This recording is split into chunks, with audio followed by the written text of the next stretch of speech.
Okay, today's lesson is lesson 107, using percent to name a part of a group. The name percent is a word that means out of 100. So if I say 50% out of all Americans, I would know that 50 out of every 100 Americans drive cars. Okay? So if I have 8 of the 20 students are boys, and I want to change that into percent of the students are boys. So remember, percent means out of 100 or over 100. Okay, so my fraction is going to be 8 of the 20 students are boys. So it's going to be 8 over 20.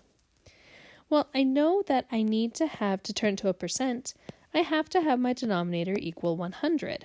So I'm going to think 20 times what equals 100? Well, 20 times 5 equals 100. And if I multiply the denominator by 5, I have to multiply the numerator by 5 as well. So 8 times 5 is 40. Okay? So this means that 40% are boys.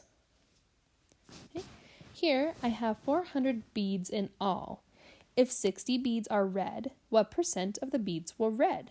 Well, again, in this case, I have 60 out of the 400 beads are red.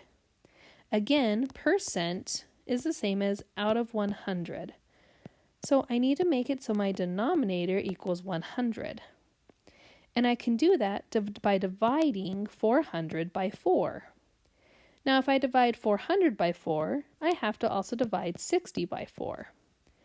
Now, 60 divided by 4 is 15.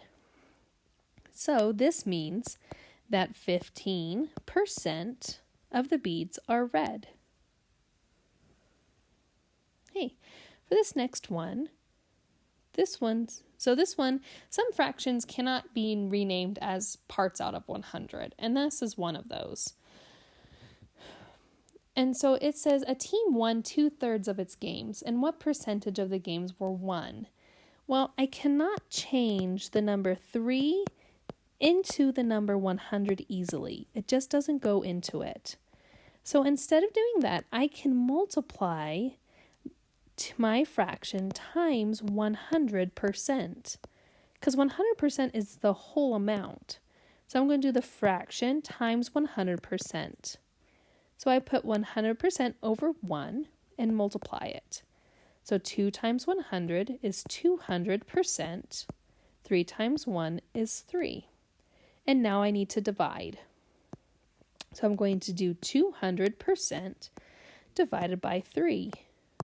Okay, well, 3 goes into 2. It can't go into 2. 3 goes into 26 times. That's 18 minus 2. Bring down the 0. 3 goes into 20. Let's get this up a little bit. 26 times. That's 18. I have 2 left over. So the answer to this problem is going to be 66 2/3%. Okay, and that's it for this lesson. Good luck on your homework.